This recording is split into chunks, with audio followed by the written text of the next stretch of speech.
JS प्रेमी education channel में सभी भैया बहनों का स्वागत है।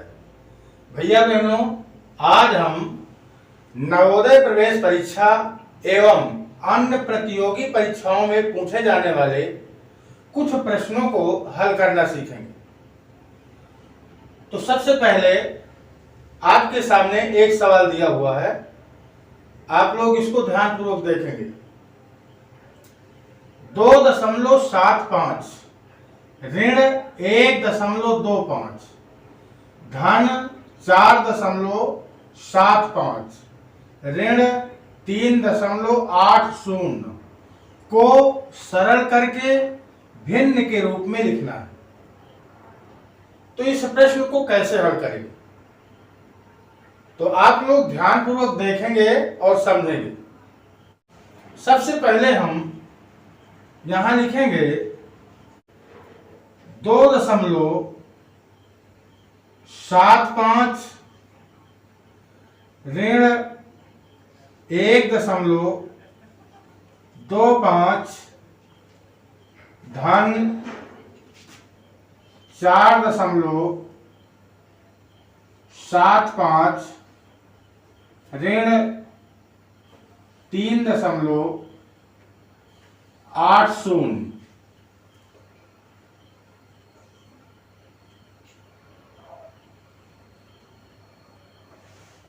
कोष्टक का को तोड़िए, पीछे भागाकार गुणन जोड़ घटाइए, यही भिन्न व्यवहार। सबसे पहले क्या तोड़ना चाहिए? कोष्टक तोड़ना चाहिए।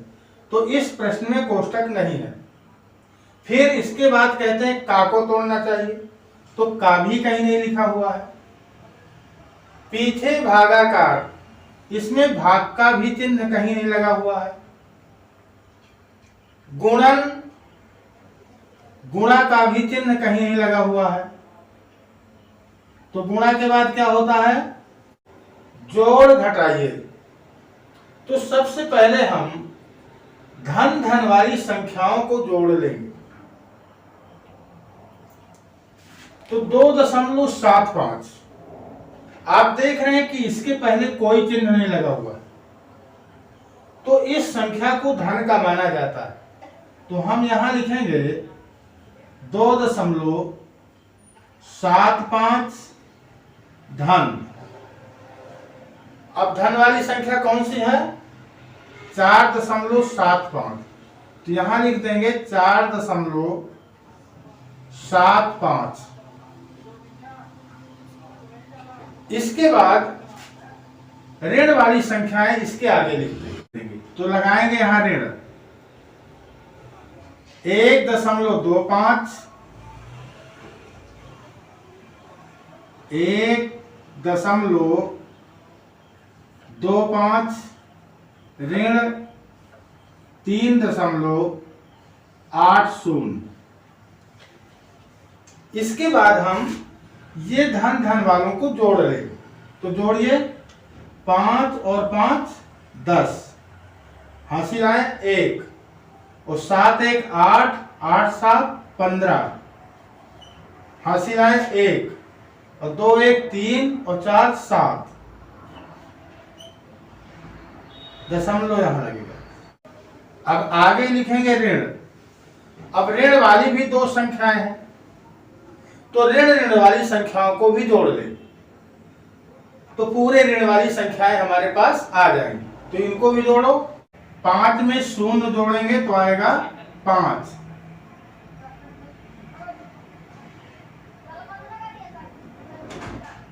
और 2 में 8 जोड़ेंगे तो 8 2 10, हासिल आए 1 और 1 1 2 और 3 5। अब दशमलव के सीधे में दशमलव लगा दिया, तो धन वाले हमारे आए 7.50 और ऋण वाले आए 5.05। अब धन वाले में ऋण वाले घटा देंगे। घटाइए, 0 में 5 नहीं घटेगा, हासिल लेंगे। 10 बनेगा, 10 में 5 गया 5। अब यहां पर क्या बचा? 4। 4 में 0 गए 4, अब दशमलव लगा दें और यहाँ 7 में 5 चले गए 2, दशमलव की सीध में दशमलव लगा दिया, कितना आ गया 2.45। लेकिन प्रश्न में क्या कह रहा है, प्रश्न में कह रहा है कि सरल करके भिन्न के रूप में लिखो, या हम ये कह सकते हैं कि 2.45 को साधारण भिन्न बदलना। तो बदलिए कितना आएगा, यहां लिखेंगे 2.45 को साधारण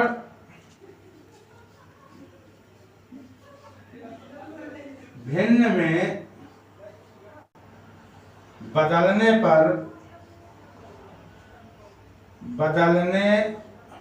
पर बराबर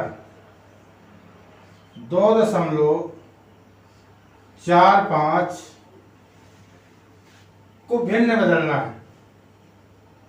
तो कितने का बटा लगेगा, दशमलव के बाद 2 संख्याएं हैं, इसलिए इसमें कितने का बटा लगेगा, 100 का बटा लगेगा, बराबर 245 बटा 100। अब इसको काट देंगे, 5 से काटिए, 5 दूना 10, 0 और 5 चौको 20 और 5 9 45, कितना आ गया 49 बटा 20। 49 बटा 20 विषम भिन्न है, इसलिए इसको हम संयुक्त भिन्न बदलेंगे। संयुक्त भिन्न में बदलने के लिए हम क्या करते हैं कि अंश में हम हर का भाग देते हैं।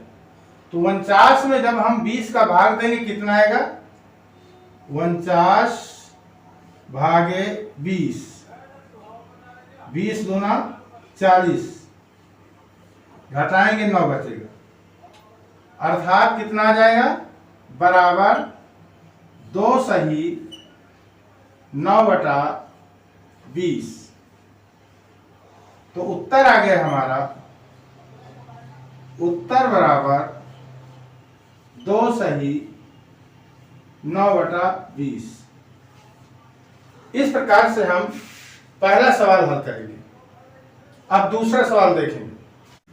दूसरा सवाल है, ऋण 1 को ऋण 1 से 100 बार गुणा करने पर गुणनफल कितना आएगा। इस प्रश्न को कैसे हल करेंगे, ध्यानपूर्वक आप लोग देखेंगे। सबसे पहले हम प्रश्न को पढ़ते हैं और उसको समझने का प्रयास करते हैं। क्या कह रहा है प्रश्न, ऋण 1 को ऋण 1 से 100 बार गुणा करने पर, ऋण 1 को ऋण 1 से कितनी बार, 100 बार गुणा करने पर, अर्थात ऋण 1 में हम 100 की घात लगा दी। ऋण 1 को ऋण 1 से 100 बार गुणा करना, इसलिए हम ऋण 1 में 100 की घात लगा दी। अब हम जब इसको गुणा के रूप में लिखेंगे तो कितनी बार लिखेंगे, 100 बार लिखेंगे। तो 101 होंगे, 101 काहे के होंगे, ऋण के होंगे। तो उत्तर हमारा ऋण 1 को 100 बार यदि गुणा करें तो कितना आएगा। तो यहां हमें देखना है, घात देखना, कितने घात लगी है, 100 की घात लगी। अब ये देखेंगे कि 100 संख्या सम संख्या है या विषम संख्या है। यदि ये घात सम संख्या में है तो ऋण ऋण का क्या होगा, गुणा धन का हो जाता है, तो हमारा धन में उत्तर आएगा। लेकिन ऋण 1 में ऋण 1 को 100 बार गुणा करना है, तो कितना हो गया, ऋण 1 घाते 101। ऋण 1 में 1 घात ऋण 1 ये भी लिखा हुआ है, इसलिए इसके साथ ये घात जुड़ जाएगी, यानी ऋण 1 में घात लग जाएगा 101 का। अब जब 101 का लग जाएगा तो ये विषम संख्या हो गई। तो विषम संख्या जब हो गई तो हमारा जो उत्तर आएगा वो माइनस में आएगा, ऋण में आएगा। अर्थात बराबर हम लिखेंगे ऋण 1, उत्तर बराबर ऋण 1। इस प्रकार से हम इस प्रश्न को भी आसानी से हल कर लें। ऐसे ही नई नई जानकारी के लिए वीडियो को लाइक और चैनल को सब्सक्राइब करें, साथ ही साथ अपने दोस्तों को भी बताएं। और ये जानकारी आपको कैसी लग रही है कमेंट में जरूर लिख करके बताएंगे। धन्यवाद।